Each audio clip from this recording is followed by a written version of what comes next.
Welcome to Judy's kitchen. Judy's கிச்சனில் இன்றைக்கி நம்ம சமையல் சீக்கிரமாக முடிக்கிறதுக்காக ஒரு சில மசாலா பொடிகள் எப்படி பண்ணுறது பார்க்கலாமா?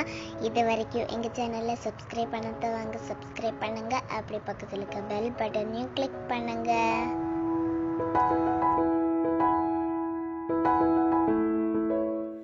ஃபர்ஸ்ட்ல நம்ம கரம் மசாலா எப்படி பொடிக்கிறதுன்னு பார்க்கலாம். ஒரு கடாய் சூடு பண்ணிக்கோங்க.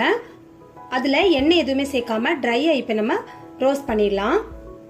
8 டேபிள் ஸ்பூன் சோம்பு, 1 டேபிள் ஸ்பூன் கிராம்பு,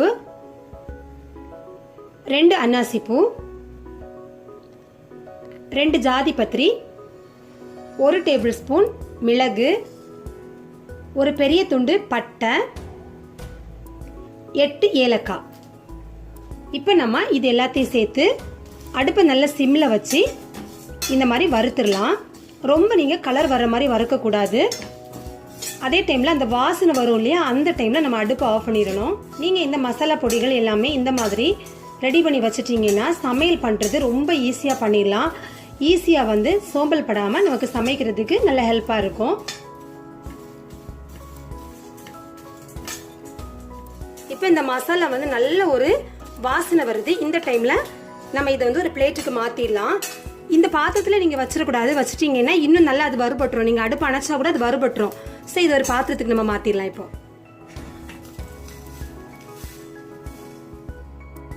இப்போ நம்ம அதே பாத்திரத்தில் 1 கப் மிளகு சேர்த்துடலாம். இந்த மிளகு அது மாதிரி நல்லா வறுக்கக்கூடாது. லைட்டாக அந்த ஒரு வாசனை வரும். அந்த மிளகு சூடானதுக்கு அப்புறமா ஒரு வாசனை வரும். அது வரைக்கும் இந்த மாதிரி லைட்டாக சூடு பண்ணி எடுத்துடலாம். இந்த மிளகு இப்போ லைட்டாக வறுபட்டாச்சு. இப்போ இதே ஒரு பிளேட்டுக்கு மாற்றிடலாம். அடுத்ததா 1 கப் சோம்பு வறுத்துடலாம்.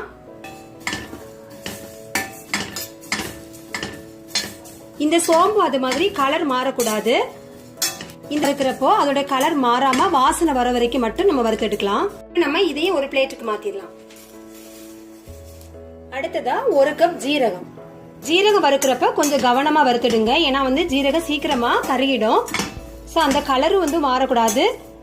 கொஞ்சம் கருகிடுச்சுன்னா நம்மளுக்கு கொஞ்சம் கசப்பு தட்டுற மாதிரி ஆயிடும். அதனால கொஞ்சம் அந்த வாசனை வர டைம்ல இப்ப நம்ம இது ஒரு பிளேட்டுக்கு மாத்திடலாம்.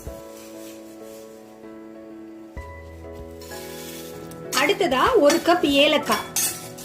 இந்த ஏலக்காவை கரெக்டா ஒரு 30 செகண்ட்ஸ் இந்த பாத்திரத்துல சூடு பண்ணா போதும்.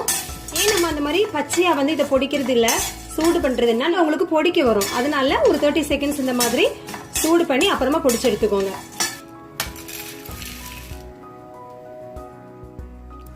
கடைசியா நம்ம பிரியாணி பொடி தான் பொடிக்க போறோம். இந்த பிரியாணி மசாலா பவுடரோட மெஷர்மெண்ட் நான் ஏற்கனவே இந்த பிரியாணி மசாலா பவுடர் நம்மளோட கிச்சன்ல அப்லோட் பண்ணியிருக்கிறோம். நீங்க டீட்டெயிலா அதனோட மெஷர்மெண்ட்லாம் உங்களுக்கு வேணும்னா Judy's kitchen biryani masala powder நீங்க போய் பாருங்க.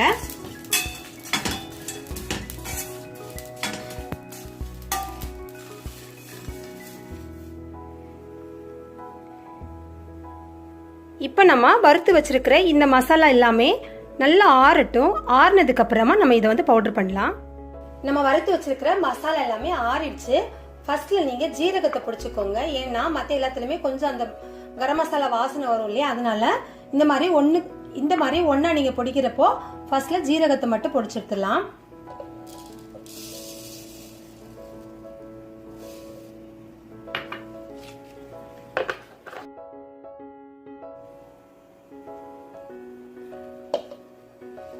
இப்போ நம்ம இந்த ஜீரகம் பொடிச்சதுக்கு அப்புறமா இந்த மிக்ஸி ஜார் லைட்டா ஒரு துணி இல்லைன்னா டிஷ்யூ யூஸ் பண்ணி கொஞ்சம் தொடச்சிக்கோங்க.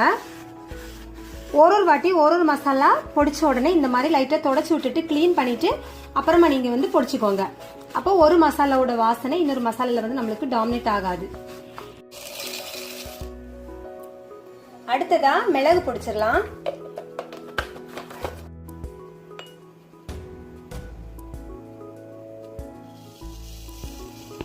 அடுத்ததா 3வது சோம்பு பவுடர் பண்ணிடலாம்.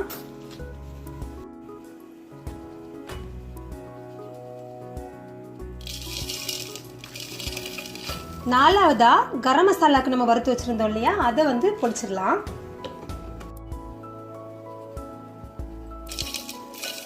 அஞ்சாவதா பிரியாணி மசாலா பொடிச்சிடலாம்.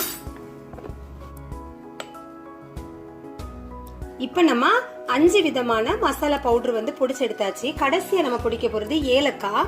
ஸோ ஏலக்காய் வந்து நம்ம ஸ்வீட்டுகள்லாம் தான் நம்ம போடுவோம் அதிகமா.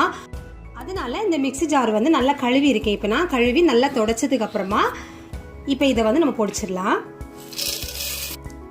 இந்த ஏலக்காய் பொடிக்கிறப்போ அது வந்து நல்லா உங்களுக்கு பொடிஞ்சு கிடைக்கிறதுக்காக 1 டீஸ்பூன் அளவுக்கு சுகர் சேர்த்துக்கோங்க.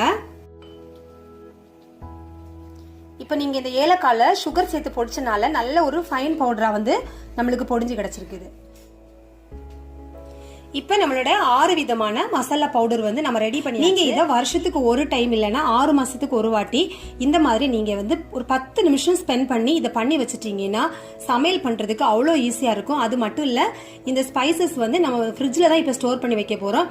நல்ல ஒரு கிளாஸ் கண்டெய்னர் எடுத்து அதில் லேபிள் போட்டு நீங்க ஃப்ரிட்ஜ்ல வச்சுட்டீங்கன்னா சூப்பரா நீங்க ஃப்ரெஷ்ஷா எப்படி இடிச்சு செய்றீங்களோ அதே மாதிரியான வாசனையா நீங்க எப்ப எடுத்தாலும் நல்ல கமகமன்னு அந்த வாசனை சூப்பரா இருக்கும். நீங்க ஒரு வாட்டி இந்த மாதிரி ட்ரை பண்ணி பாருங்க. இந்த வீடியோ உங்களுக்கு பிடிச்சிருந்துச்சுன்னா லைக் பண்ணுங்க, ஷேர் பண்ணுங்க. இந்த வீடியோ பத்தின கமெண்ட்ஸ் எனக்கு போஸ்ட் பண்ணுங்க. தேங்க்யூ.